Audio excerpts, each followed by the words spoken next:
Cool to have you back here with us. My name is Fredo and welcome back at another tutorial video about ProtoPie. Today, I'm going to take you through one of our new very cool advanced features that we introduced in ProtoPie 3.9. It's called variables. It's something that you guys have been waiting for quite some time, and it's been requested a lot, but it is finally here. So in this video, I'm going to explain to you what variables are, how to use them, and how you finally can apply them to your own prototypes. So bear with me and let's get started. The variable panel is placed here in the lower left corner.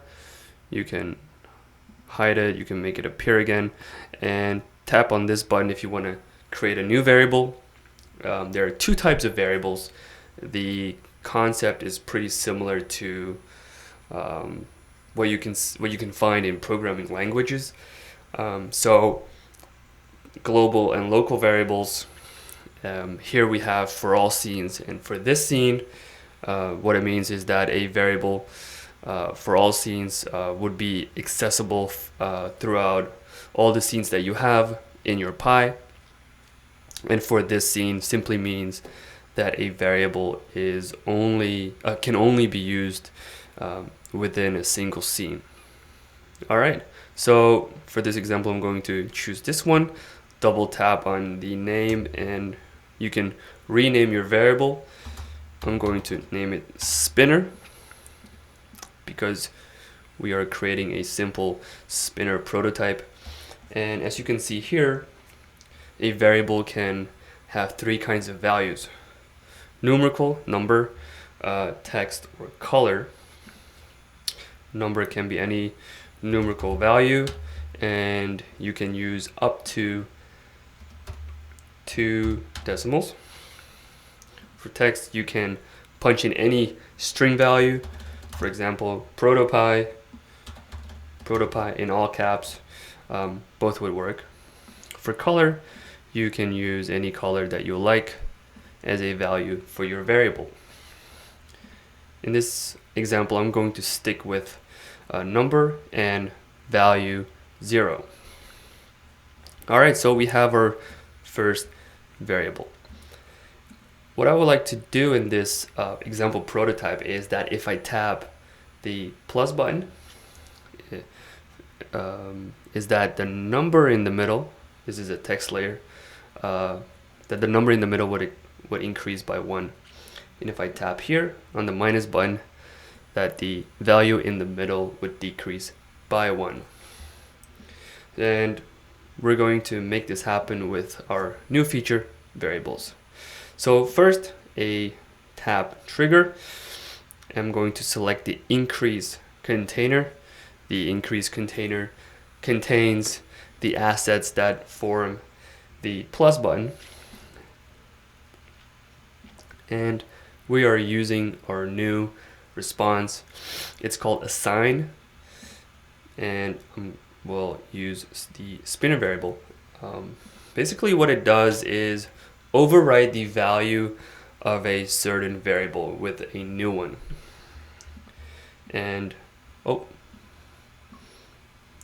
there you go. You can use this by using another feature that we introduced, formula. About this, I have made a different tutorial video. If you don't know how to use formulas, have a look at that video. It's very helpful. It will explain to you in detail how to use formulas. But in this example, I will stick to a simple one, which is spinner plus 1, like this. Basically what this formula does, it takes the initial value of spinner, adds 1 on top of it, and that becomes the new value of the variable spinner. So if spinner is 0, that means the new value of spinner becomes 1. So I will create a similar interaction for this one.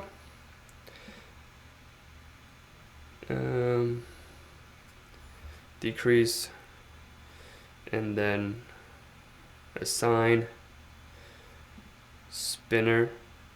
There we go.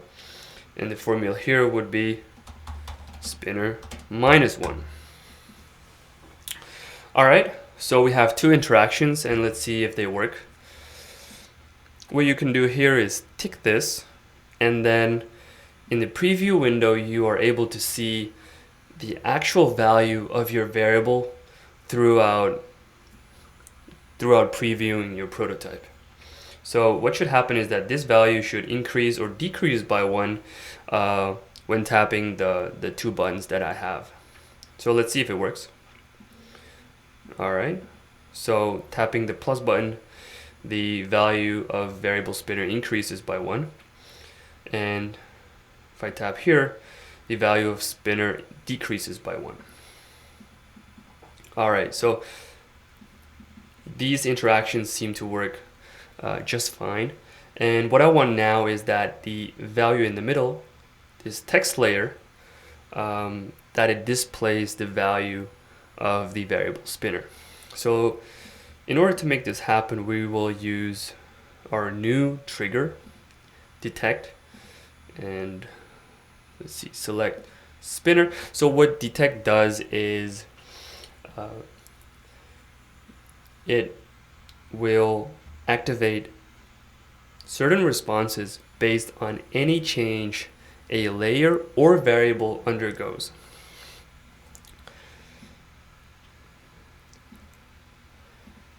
Yeah, we'll have a text response, and make sure to use formula here and not text. And the formula would simply be spinner, because I want the text layer to display the exact same value as the variable spinner. So what this interaction does, it looks at any change that variable spinner undergoes, and based on that, the text response is executed. So let's see if it works. There you go. As you can see, the value of the text layer here is exactly the same as the value of variable spinner. And you've got your first prototype using variables, our new feature in ProtoPie 3.9. If you have any questions, send us an email at support@protopie.io. Leave a comment below the video, or just simply join our Facebook group where you can ask questions to other users or simply share your own experiences. Thank you for watching.